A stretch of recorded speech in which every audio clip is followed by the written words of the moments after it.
नमस्कार। हमारे चैनल वेदांत में आपका स्वागत है। दोस्तों, आज का हमारा विषय है भक्ति योग की स्वाभाविकता और उसका रहस्य। भगवान श्री कृष्ण से अर्जुन पूछते हैं, हे प्रभु, जो सतत युक्त हो तुम्हें भजता है और जो अव्यक्त निर्गुण का उपासक है, इन दोनों में कौन श्रेष्ठ है? श्री भगवान कहते हैं, हे अर्जुन, मुझ में मन को एकाग्र करके जो नित्य युक्त हो, परम श्रद्धा के साथ मेरी उपासना करता है, वही मेरा श्रेष्ठ उपासक है, वही श्रेष्ठ योगी है।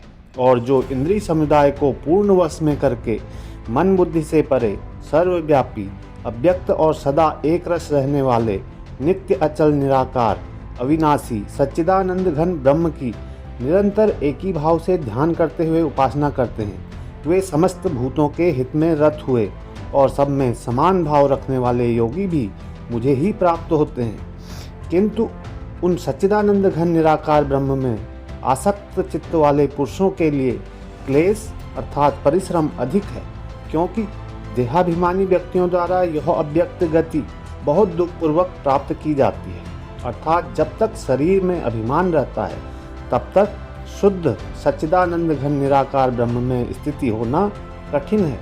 और जो मेरे परायण हुए भक्तजन संपूर्ण कर्मों को मुझ में अर्पण कर मुझे अनन्य ध्यान और योग से निरंतर चिंतन करते हुए भजते हैं, हे अर्जुन, मुझ में चित्त लगाने वाले उन प्रेमी भक्तों का मैं शीघ्र ही मृत्यु रूपी संसार समुद्र से उद्धार करने वाला होता हूँ। उपयुक्त कथन में ज्ञान योग और भक्ति योग दोनों का दिग्दर्शन कराया गया है। कह सकते हैं कि उसमें दोनों की व्याख्या कर दी गई है।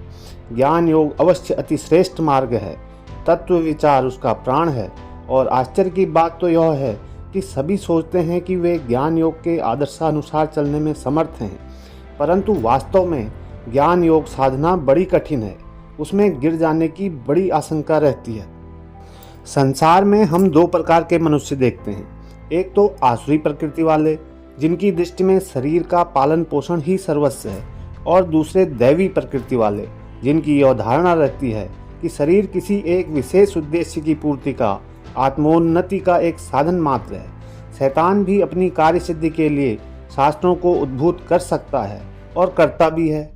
और इस तरह ऐसा प्रतीत होता है कि ज्ञान मार्ग जिस प्रकार साधु व्यक्तियों के सत्कार्य का प्रबल प्रेरक है, उसी प्रकार असाधु व्यक्तियों के भी कार्य का समर्थक है।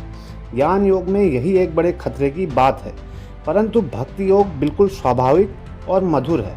भक्त उतनी ऊंची उड़ान नहीं उड़ता जितना कि एक ज्ञान योगी, और इसलिए उसके बड़े खड्डों में गिरने की आशंका भी नहीं रहती।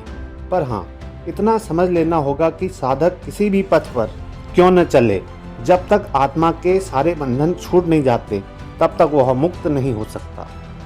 इस श्लोक से यह स्पष्ट होता है कि किस प्रकार एक भाग्यशालिनी गोपी पाप और पुण्य के बंधनों से मुक्त हो गई थी। भगवान के ध्यान से उत्पन्न तीव्र आनंद ने उसके समस्त पुण्य कर्म जनित बंधनों को काट दिया। फिर भगवान की प्राप्ति न होने की परम आकुलता से उसके समस्त पाप धुल गए और वह मुक्त हो गई। अतएव भक्ति योग का रहस्य यह है कि मनुष्य के हृदय में जितने प्रकार की वासनाएं और भाव हैं, उनमें से कोई भी स्वरूपतः खराब नहीं है। उन्हें धीरे धीरे अपने वश में लाकर उनकी गति क्रमशः उच्च से उच्चतर दिशा में फेरनी होगी। और यह कब तक करना होगा? जब तक कि वे परमोच्च दशा को प्राप्त न हो जाएं।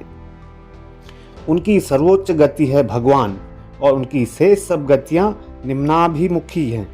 हम देखते हैं कि हमारे जीवन में सुख और दुख सर्वदा लगे ही रहते हैं। जब कोई मनुष्य धन अथवा अन्य किसी सांसारिक वस्तु के अभाव से दुख अनुभव करता है, तो वह अपनी भावनाओं को गलत मार्ग पर ले जा रहा है। फिर भी दुख की भी उपयोगिता है। यदि मनुष्य इस बात के लिए दुख करने लगे कि अब तक उसे परमात्मा की प्राप्ति नहीं हुई, तो वह दुख उसकी मुक्ति का हेतु बन जाएगा। जब कभी तुम्हें इस बात का आनंद होता है कि तुम्हारे पास चांदी के कुछ टुकड़े हैं, तो समझना कि तुम्हारी आनंद वृत्ति गलत रास्ते पर जा रही है। उसे उच्चतर दिशा की ओर ले जाना होगा।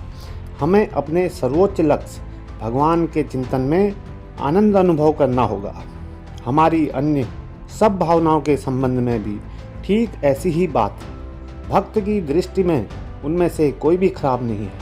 वह उन सब को लेकर केवल भगवान की ओर फेर देता है। दोस्तों, आज के लिए इतना ही। मिलते हैं एक नए विषय के साथ। धन्यवाद।